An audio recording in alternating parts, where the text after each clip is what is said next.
Hey everyone, how's it going? Welcome back. So here's my episode 1 review of The Walking Dead, The Ones Who Live. So first of all, this will contain full spoilers for the episode, so I hope you guys are all aware of that. If you've not watched the episode yet, definitely go check it out and then come back and check out the review. I don't want to spoil anyone of anything. This is going to contain full spoilers for the episode. I'm going to break down everything from beginning to end. I was not expecting what happened in this episode. The ending scene, I mean, if you saw my reaction, it just kind of hit me out of nowhere. I was not expecting the episode to actually end in that way, which, first of all, I do want to say, thank you guys so much for joining in. We had about 100 of you guys there watching my reaction. If you do want to take part and like actually watch me watch the episode, a lot of people were like timing the episode out where you guys were kind of watching it along with me, like you would play it separately and just like time it up kind of thing. Then yeah, definitely go follow me on Twitch. That is where I do my streams and all of that. My channel name is Appetite for the Dead. The link is in the description of this video. But this episode, honestly, really phenomenal. And again, this review will contain spoilers for the episode, so I hope you guys are all aware of that. And as always, definitely make sure to be a subscriber if you do want to get my reviews and everything for this show. I'm going to be doing my review right now. After this, a trailer breakdown, and there was a lot of stuff that they introduced in this episode that I really want to talk about. The episode begins, as we all knew, because we got the opening scene the other day, but we do see Rick in a very dark place here, and he's basically telling the story of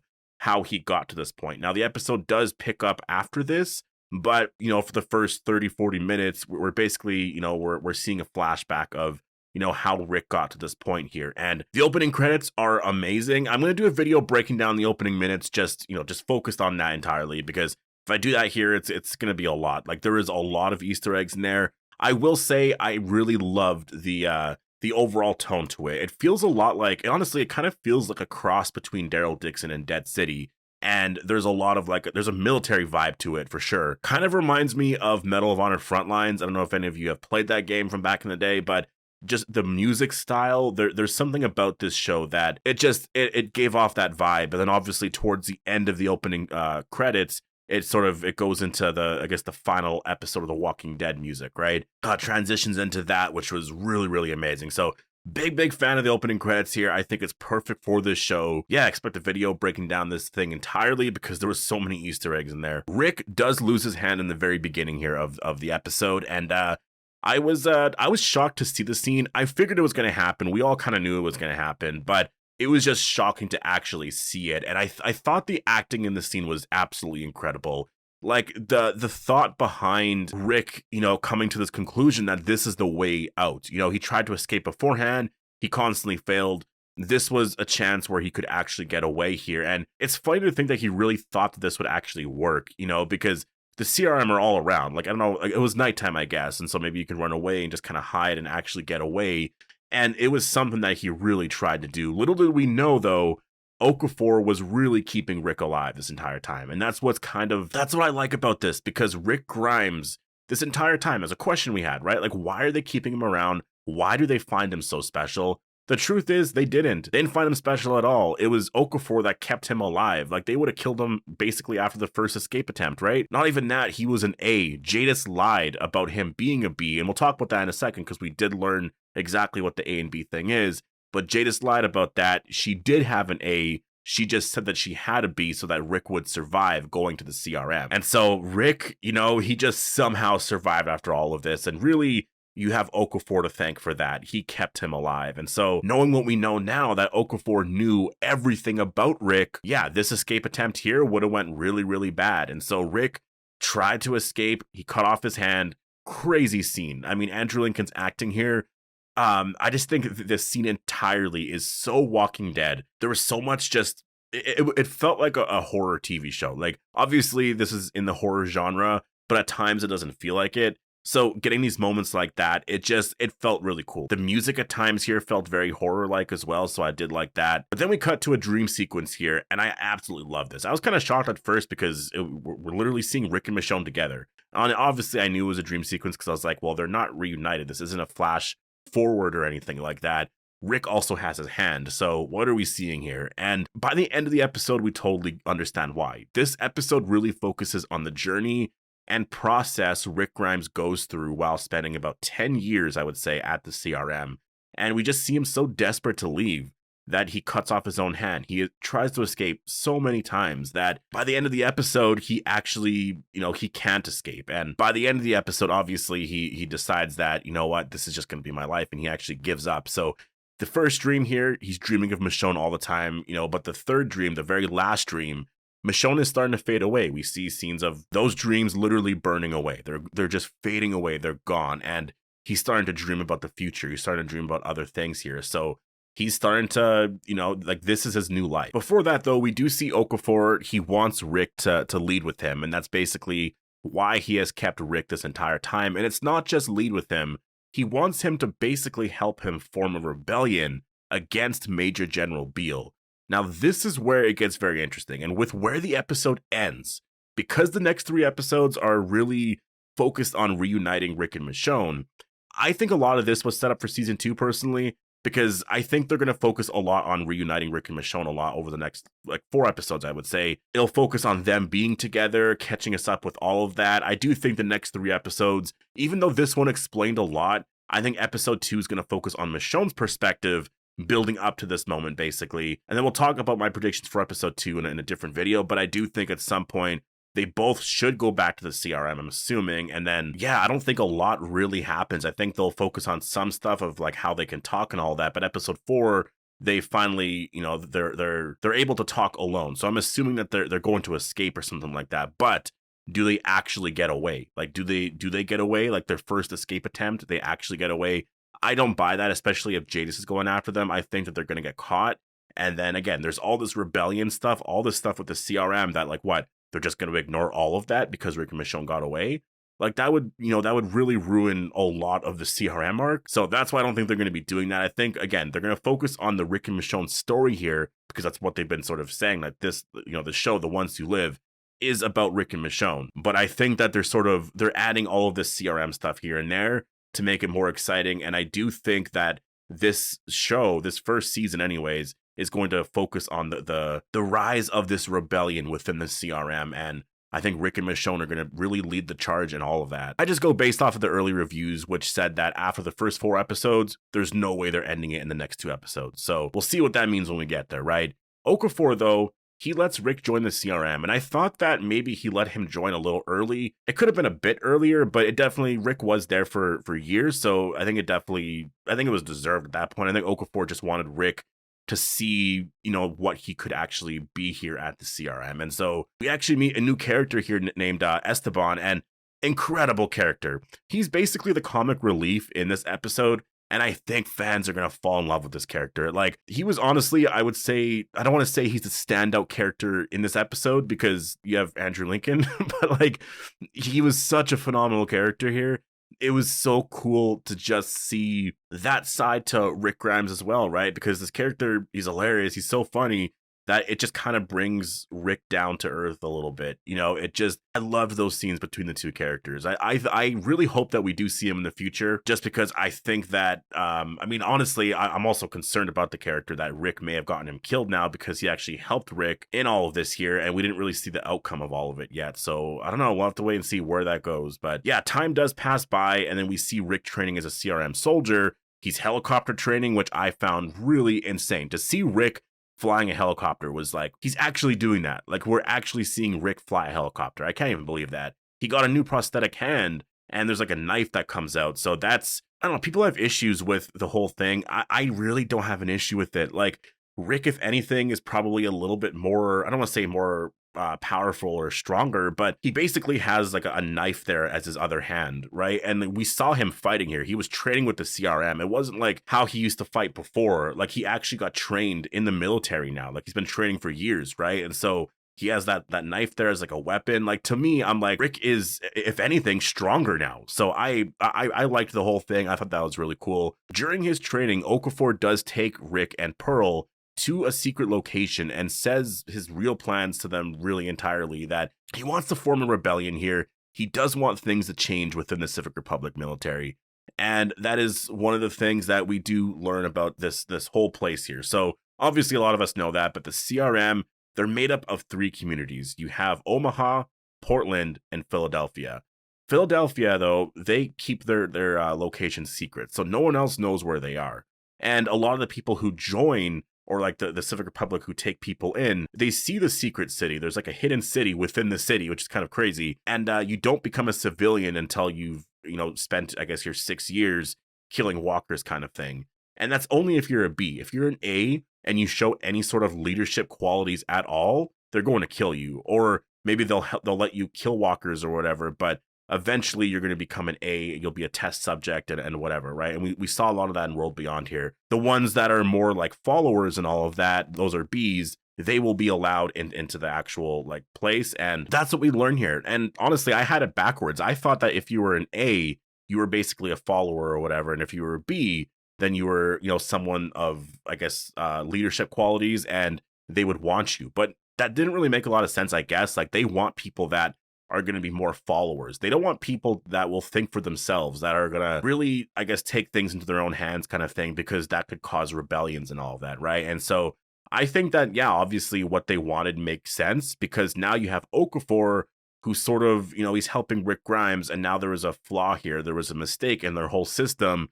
And Rick Grimes is sort of, we're going to see what happens here, right? Pearl Thorne, I will say, is a very fascinating character. So she isn't the villain that I thought she was going to be. I always thought that she was going to start off really early on, just like her and Rick are basically, they're at this place trying to survive, trying to do whatever they can.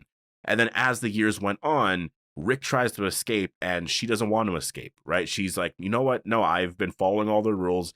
I like the life I have here. I need to follow their rules. And if Rick tries to escape, she's going to be like, I'm not letting you escape. Yes, there is still some versions of that, but it's basically, they got to the point in this episode. Like, she already believes that. She believes that this place here is the answer to a lot. And so she wants Rick to see things that way. And obviously, Rick doesn't. Well, he kind of does by the end, but we'll get there. We actually see Beal. So this wasn't the first time we saw him, but we actually see Major General Beal talking with Rick. And Rick shows him a lot of respect. We learned that Okafor was responsible for attacking Atlanta and Los Angeles, and he was going for Philadelphia, which is where the Civic Republic military is located, but he switched sides. So it wasn't the CRM that was responsible for sort of attacking Atlanta and Los Angeles and all of that. They weren't doing that. That was the old government. But the CRM formed because of, I guess, some people from the old government, I guess, turning on itself, and they decided to form into something more secret, right, with the Civic Republic military. So Beal obviously has a lot of power, and he's been in this position for a very long time. He is very suspicious of Okafor, though, and obviously, that just shows how smart of a character he is. And so he asks Rick, if there's anything he should know, and Rick obviously lies to him. And Beal knows that Rick is lying, and I think that's why Beal has more of a fascination with Rick as well, because he sees or how strong Rick is, and like he's so amazed that Rick is even here, because he even says like, they should have killed you a long time ago. I don't even know why you're here, kind of thing, right? And again, with Okafor's death at the end of the episode, I'm really curious as to what that means for the future in terms of the rebellion and all of that, because Rick still wants to do that. Pearl Thorne still wants to do that, right? That they want to make this place better, but they don't have their leader there anymore, right? So now what do they do with Okafor gone? I think that's where Rick comes into play, right? Rick is going to try and I think lead. And that's where I think this show is going. That's why I think there's going to be a season 2, because if Rick leaves now, that is selfish. If Rick decides to leave the Civic Republic military at this point now, that is very selfish, and he's really going to hurt a lot of people. And the thing is, the reason I say that is because he and Pearl Thorne are now at a point where they are trying to form this rebellion. They're trying to create this thing here, I guess, to change the leadership and all that within the CRM. And so now that he has Michonne, if they just escape, like that's leaving Pearl Thorne behind. That's leaving everyone behind to do whatever. Like, what kind of an ending is that? If you really think about it, like, what kind of an ending is that, right? That's kind of a sad ending. Like, Rick, yes, he's with Michonne, and so we're happy for them, but like, he chose to go with his family instead of helping everyone here. And with Rick, he's not like that. If he's in a place, and they mentioned that was a line in this episode, if he's in a place where he can save everyone, he will. That's why I really feel like it's going to come down to the fact that he can escape with Michonne. There is a way out, but he's like, if I do that, so many people here are going to be stuck under, what Major General Beal is doing. I have to stay here. I have to lead the charge to change all of this here. And I think that's going to be why there is a setup for a season 2 and why we're going to see this rebellion forming. Because the CRM, just like Rick says here, there's just secrets on secrets. It's constant secrets. Like, this it depends on the level that you're at. Like, civilians don't know what's going on with the military. There's higher ranking within the military that doesn't tell the military things, and like it just keeps going up and up. Like, there's just so many secrets to everything going on. But we do see Rick, this is his final escape attempt. He's trying to get away, and so he asks Esteban for help, and he does help him. He gives him a bunch of info on how to escape through the sewers and all that. And we see Rick try to actually escape. He tries to escape, but he fails when a little girl shows up and basically ruins his plans here. I mean, honestly, this was a good attempt. Like, he probably would have gotten away here because they would have believed, oh, he just died here, right? The thing is, though, Okafor. Okafor, obviously, amazing character in the show. Really, really amazing. Like, honestly, I was blown away by how great this character was. But if Rick did get away, which he could have actually escaped there, Okafor would have killed him, right? And that's sort of what we learn here. Pearl Thorne tells Rick he knows everything. He knows everything about you, Grimes. And so we get this Rick versus Okafor scene in which he tells Rick everything. Like, I saw the green bottle, so that mystery's done. I saw everything, and you have a wife named Michonne, you have a daughter, and Michonne, like I know more about her because we just went to the place where we picked you up, and you just start sort of asking around this and that, and yeah, that's how you found out about Alexandria. So I'm assuming at some point over the last however many years since that moment in the final episode of The Walking Dead, Okafor actually went to Alexandria. He must have obviously didn't talk with Michonne, but he's probably asked around. He asked somebody who was walking around, someone who was on a supply trip or something like that. And he just found out information about Michonne and where she was located, where she was living. And so then he learned everything about Alexandria, right?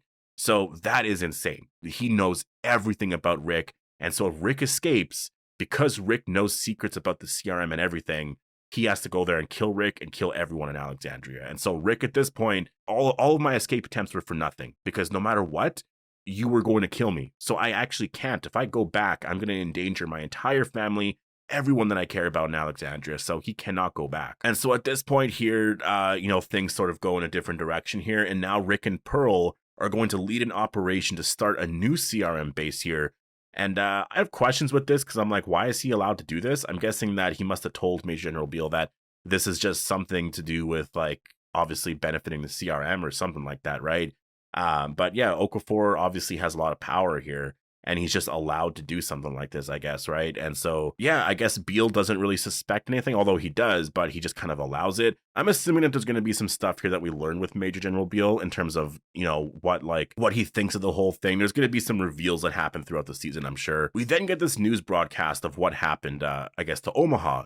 So I'm kind of confused on the timeline here. So I'm assuming that World Beyond takes place around this same time. That seems to be what happens. So World Beyond actually is set around this time because we see the destruction of Omaha, which obviously happens in World Beyond. We know the CRM did that. And so, Rick and Pearl, like, they know about it. On the news, they're saying it's like this and that, but Rick and Pearl know, what's going on here. And so Pearl really does believe that this is the best place to stay. And they bring up Portland a lot. And I kind of wonder if that's where the rebellion is going to form, is in Portland.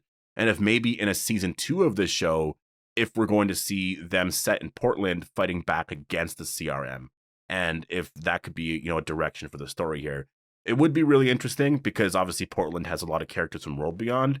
So I could see that coming up. Like, it's very possible that that's where we're going here. But yes, after this whole conversation here, Pearl actually convinces Rick to move on from Michonne. And Rick does. Rick is just like, I'm sorry. He writes his final goodbye, but he gives up on trying to find Michonne. He just, he's not even really, dreaming of her anymore. There's just, all of that is gone. His need to even go there, everything, he's just defeated. He's like, you know what?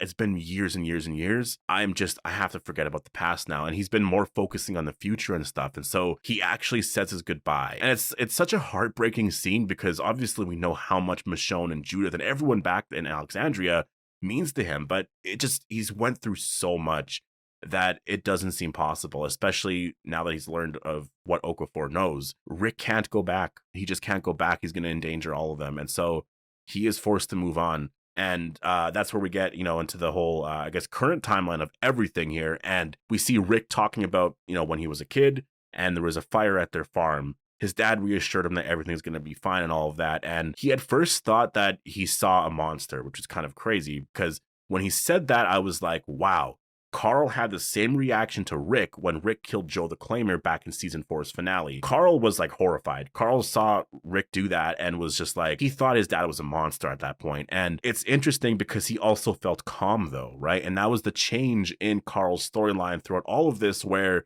he started to realize what his father is doing for him. He realized, my father is doing all of these things here. It might not be right. It's definitely very wrong, but we're alive. He saved us. He saved our family, literally. And because obviously Carl was going through a lot throughout the season, right? Earlier, in terms of questioning his father's leadership abilities and all of that. And that moment there where he saw his dad literally become a monster to keep them all alive here, that's where he realized, you know, what it was like. He felt calm, he felt safe with him, and he understood his father, I think, for the first time in a very long time. And Rick had this moment when he was a child as well with his own father. His father purposely burnt down their farm because I guess there was stuff going on, they're having issues, and that saved their family. You know, they had a new farm, new house and everything was fine. Yes, it was wrong, but he saved their entire family. You know, like Rick's father actually did that. And so I love that. I love the call back to that moment. It really is like, it makes me so sad. I wish Carl was still alive. Like that moment there would have meant a lot. And you can really see it. Like, you know, Rick's father meant a lot to Rick, right? Like it's definitely his inspiration for everything that he's doing here,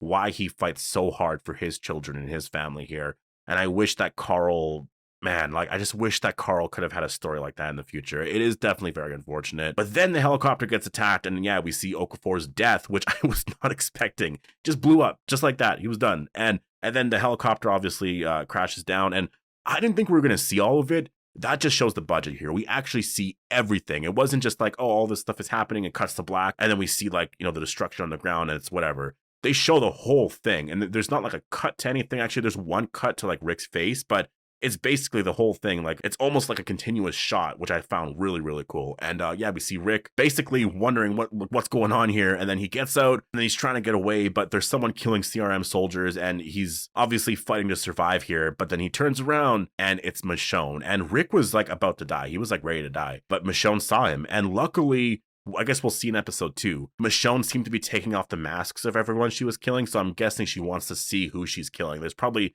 something to do with her story, I'm assuming, for episode 2. But then she sees Rick, and it's like the most amazing, shocking reunion scene I've ever really, like, it's honestly, I was so surprised by that. I didn't, like, it wasn't shocking in terms of how, I didn't see Michonne for the first time when Rick saw Michonne. The second I saw, you know, a katana killing the CRM soldiers, I was like, wait, what is about to happen here?